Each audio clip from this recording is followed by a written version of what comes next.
Hi there, Jonathan with you back once again. Okay, on the 23rd of October, day 53, that is.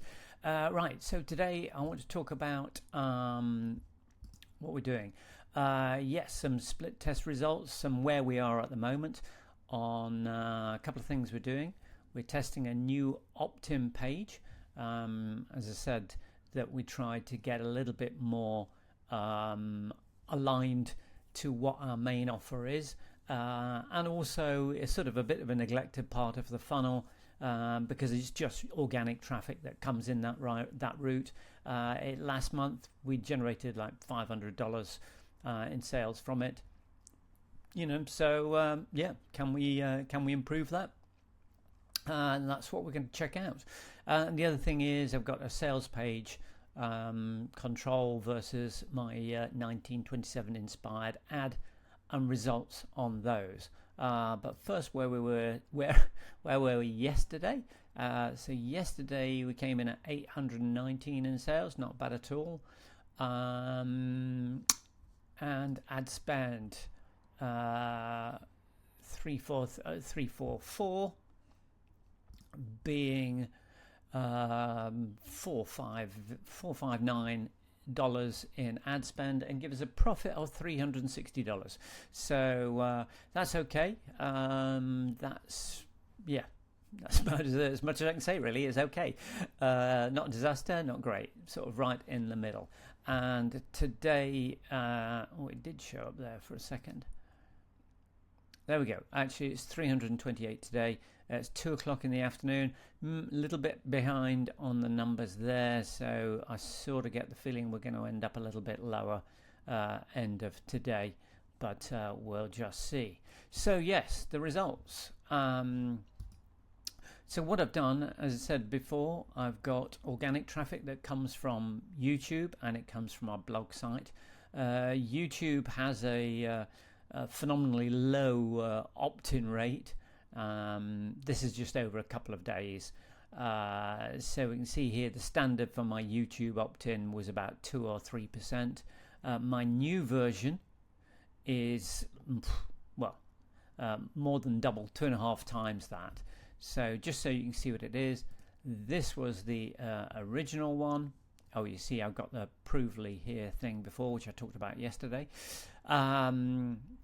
Very, very simple. But that's the whole thing in Optin page. You want to really have the minimum amount of detail because it's basically all about getting people to click on that link and enter the details. So by comparison, this is the one I'm testing against. And as I say, it's flipping around the message. So first of all, it's selling the videos first and the tab book second. And the second thing is very much calling out to our audience. So with those simple tweaks and just a little bit of text, again, the bottom half is exactly the same, probably even less text than on the other one. But it's really all about that messaging and relevance to your audience. And obviously, as we can see, that's making a massive difference. So this bottom half, this is from my blog site. So the blog, I say, already has a far more reasonable opt-in level, although this is only organic, but still there's probably been like a 30% uplift. Well, it has been around a 30% uplift from like 16 to 23.5, could be nearly 24, just short of that. So yeah, that's a big jump on there. So this is a test. It is very early days, only really small amounts. So these numbers are going to change a bit, but I'm pretty confident that the new ones are going to be winning. So I'm literally just going to let them run maybe for the next 4 to 6 weeks and really start to see is whether that actually those increase in leads turns into increase in revenue. But it does mean one of the things I will probably need to look at as well is that email sequence, the email follow-up sequence that goes after that, to see if I can improve that to improve the sales conversion side of things. So that's that bit.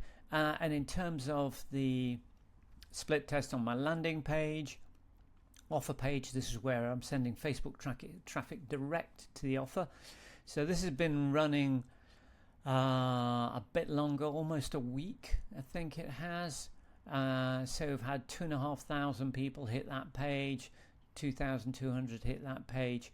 So the conversion rates on my control is at 2.6, and on my 1927 inspired ad 2.14. So yeah, there is a sizable increase when you think about it. That from 2.1 to 2.6 is basically a 20% uplift on that.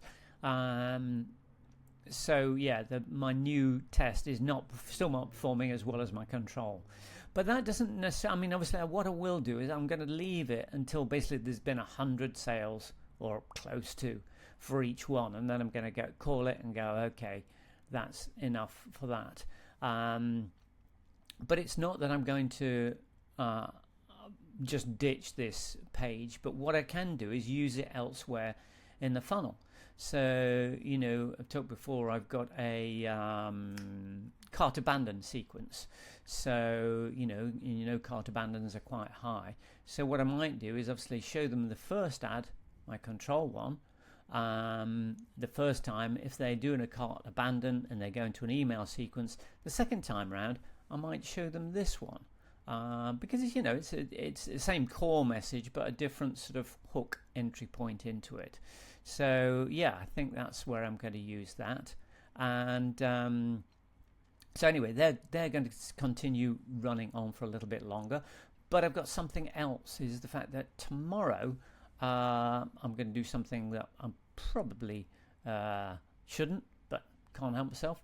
And that is I'm actually going to start a second funnel. Now, I don't particularly recommend anybody does this, because probably, as you've seen from all these videos and all the tests I've run, there's plenty just running one funnel.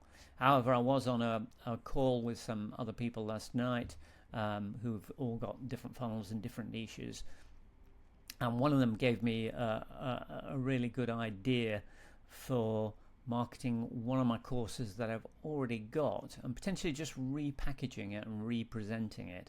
So that's something I'm exploring right now, but I'm going to tell you more about that tomorrow.